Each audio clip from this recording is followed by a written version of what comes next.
छत्तीसगढ़ में बढ़ते अपराध को देखते हुए पुलिस अब सख्त होती हुई दिखाई दे रही है। बिना किसी बात के उसने सिर्फ अपने को भिलाई शहर का बादशाह साबित करने के लिए उसने गोली चलाई और इसकी शुरुआत हुई है भिलाई से। उसकी सूचना पे हम उसको सर्च कर ही रहे थे कि वो कहाँ आया है तो कहाँ छुपा होगा। भिलाई में आज पुलिस ने एक शातिर बदमाश को मुठभेड़ में ढेर कर दिया। बाइक से कूद के भागने के दौरान उसने पुलिस की गाड़ी पे 2 फायर किए। इस बदमाश ने प्राण छूटने के पहले पुलिस पर करीब 10 राउंड फायर किए। पैर में गोली लगने के बाद भी वो इतना शातिर था कि उसके बाद भी वो गोली चलाता हुआ और अंदर की तरफ भागा है। 5-6 राउंड और चलाया उसने। पुलिस की जीप में भी गोली लगी है।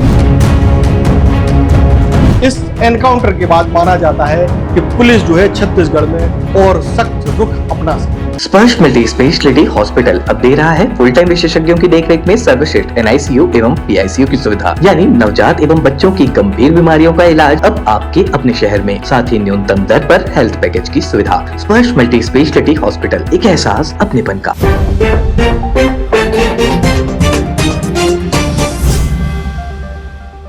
नमस्कार, मैं हूं मयंक चतुर्वेदी और आप देख रहे हैं तीरंदाज।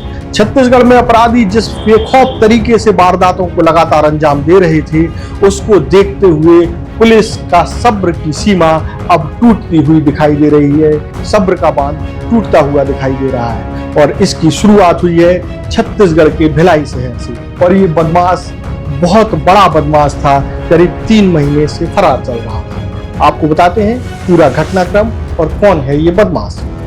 अमित जोश नाम का एक बदमाश जो कि सेक्टर एरिया में रहता है, सेक्टर 6 में भी उसका एक निवास बताया जाता है। उसने 25-26 जून की रात में 3 युवकों पर गोली चलाई थी। वो युवक जिनका अमित जोश से कोई लेना देना नहीं था। गोली केवल इसलिए चलाई गई थी ताकि वह युवकों को ये मैसेज दे सके कि वो छत्तीसगढ़ का किंग है, भिलाई का अपराधियों का बड़ा सरताज है। इस पूरे मामले के बाद जो है अमित जोश फरार था। पुलिस उसकी लगातार तलाश कर रही थी। जब पुलिस ने उसके बारे में जानकारी जुटाना शुरू की तो पता चला कि उसके ऊपर करीब 35 से ज्यादा आपराधिक मामले दर्ज हैं। वो जिस सेक्टर एरिया में रहता है वहां उसने भिलाई स्टील प्लांट के कई घरों पर कब्जा कर रखा है, ऐसे घर जो कि भिलाई स्टील प्लांट ने कंडम घोषित कर रखे हैं। इन कब्जा किए हुए कंडम मकानों को अमित जोश ने किराए पर दे रखा था और ऐसे लोगों की संख्या करीब 25-30 बताई जा रही थी। उस समय जो है अमित जोश के परिवार के खिलाफ भी कार्रवाई हुई थी, उनको भी बेदखल किया गया था और कई ऐसे परिवारों को भी बाहर किया गया था जो अमित जोश द्वारा कब्जाए गए घरों में रह रहे थे और जिनका किराया अमित जोश वसूल रहा था। इस पूरे प्रकरण के बाद से ही अमित जोश फरार था और पुलिस उसकी तलाश कर रही थी। 2-4 रोज पहले पुलिस को सूचना मिलती है कि अमित जोश भिलाई में है और वह फिर कोई वारदात कर सकता है। पुलिस ने अपना जाल बिछाया और जो है उसका पता लगाना शुरू किया कि अमित जोश आखिर है कहाँ। आज यानी कि 8 नवंबर को पुलिस को पता चलता है कि अमित जोश जो है जयंती स्टेडियम, जो कि सेक्टर एरिया में आता है, भिलाई स्टील प्लांट का जो सेक्टर एरिया है वहां आता है, उस जयंती स्टेडियम के पीछे साइड बाइक के साथ मौजूद है। पुलिस की टीम वहां पहुंचती है, जीप से पुलिसकर्मी वहां पहुंचते हैं। जैसे ही अमित जोश पुलिस की गाड़ी को देखता है वो अपनी बाइक से भागने की कोशिश करता है। पुलिस उसे ललकारती है।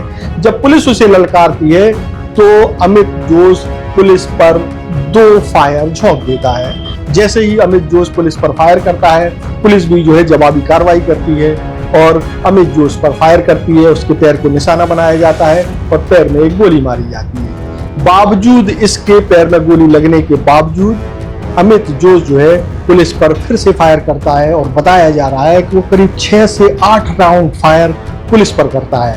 एक गोली पुलिस की जीप में लगती है जो कि ड्राइवर साइड का जो हिस्सा है उसके दरवाजे में खिड़की से बस लग करके गोली एक जो है पुलिस की जीप में लगती है।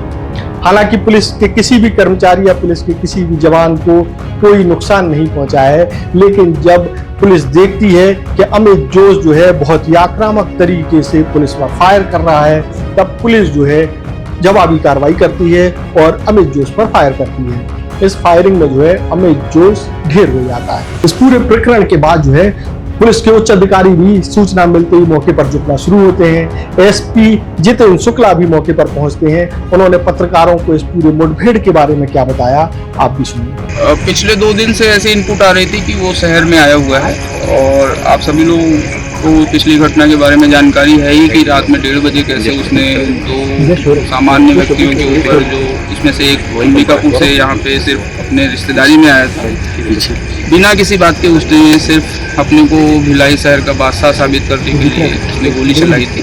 और काफ़ी उस घटना पे शोर भी मचा था कि अपराधी खुलेआम ऐसे ही गोली चला रहे हैं। तो काफ़ी कुख्यात और शातिर अपराधी था जिसका काम था बात बात पे लोगों को चाकू मार देना, गोली चला देना।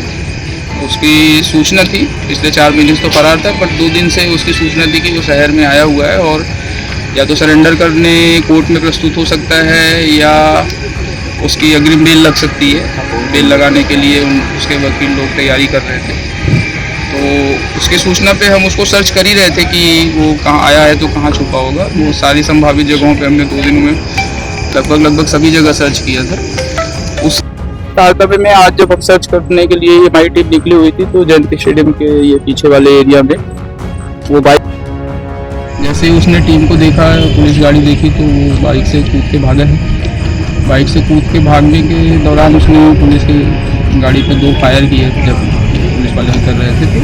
और जैसे ही फायर हुआ वो अंदर की तरफ भागा। हमारी टीम ने बचाव में रिटेलिएट किया तो उसके पैर में गोली लगी। सर पैर में गोली लगने के बाद भी वो इतना शातिर था कि उसके बाद भी वो गोली चलाता हुआ और अंदर की तरफ भागा है। 5-6 राउंड और चलाया उसने, जिसमें पुलिस पक्ष ने अपने बचाव करते हुए उसके ऊपर फिर फायर दिया तो वो वहीं पे मौके पर ढेर हो गया।